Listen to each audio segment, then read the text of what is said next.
দুই বাংলার জনপ্রিয় অভিনেত্রী জয়া আহসান 2 দশকের বেশি সময় চলচ্চিত্র পথচলা এই অভিনেত্রীর নাটকের মাধ্যমে অভিনয় শুরু করেন তিনি। পরে সিনেমায় অভিনয় শুরু করেন। ডুব সাঁতার দিয়ে নাম লেখান বড় পর্দায়। অভিনয়ের স্বীকৃতি হিসেবে জাতীয় চলচ্চিত্র পুরস্কার পেয়েছেন তিনি। ভারতেও তার 1 দশকের বেশি সময়ের ক্যারিয়ার। সম্প্রতি গণমাধ্যমকে দেয়া এক সাক্ষাৎকারে আবারও বিয়ে প্রসঙ্গে কথা বলেছেন জয়া। তিনি বলেন, বর্তমান জীবন খুবই এনজয় করছি। দেখুন, পরিবার তো শুধু স্বামী স্ত্রীকেই ঘিরে নয় অথবা পার্টনার হলেই হয় না, পরিবারে আরো অনেকেই আছে।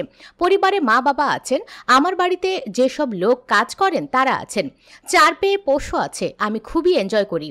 একা থাকা প্রসঙ্গে অভিনেত্রীর পরিকল্পনা প্রশ্নে জয়ার উত্তর, আমি তো কোনো কিছু পরিকল্পনা করি না। যদি মনে করি যে সিঙ্গেল থেকে ডাবল হতে চাই, দরকার আছে, তখনই হব।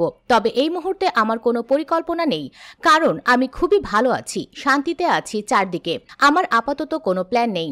জয়ার তারুণ্য প্রসঙ্গে অভিনেত্রীর ভাষ্য, তরুণ কিভাবে আছি জানি না, তবে সময়টাকে উপভোগ করাটাই মনে হয় সবচেয়ে বড় বিষয়।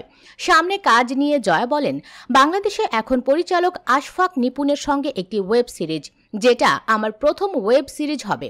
আর ভারতেও অনিরুদ্ধ রায়চৌধুরীর একটি কাজ শুরু করতে যাচ্ছি। এর আগে ভারতীয় সাময়িকী ফিল্মফেয়ারকে দেয়া সাক্ষাৎকারে বিচ্ছেদ প্রসঙ্গে কথা বলেছেন জয়া। সেই সময়ে জয়ের ভাষ্য ছিল, উত্থান পতন প্রত্যেক মানুষের জীবনের অবিচ্ছেদ্য অংশ। এটা যুদ্ধের মতো। সেই সময়ে আমার মানসিক ধারণাটাই পরিবর্তন হয়ে গেল। আমি পুরোপুরিভাবে কাজের দিকে দৃষ্টি ঘোরাই। সাধারণত সেই সময়ে মেয়েরা অনেক কিছু থেকেই বিচ্যুত হয়ে পড়ে, এমনকি ফোকাস থেকেও সরে যায়। কিন্তু আমার কাজ আমাকে সান্ত্বনা দিয়েছে, যে কারণে আমি কাজকেই ভালোবেসেছি। আমি কখনোই কাজ থেকে দূরে সরে যাইনি। আমি আমার এই যাত্রাকে ভালোবাসি। এর মধ্য দিয়েই মানুষ আমার প্রশংসা করেন। আমি কাজকেই সম্মান করি।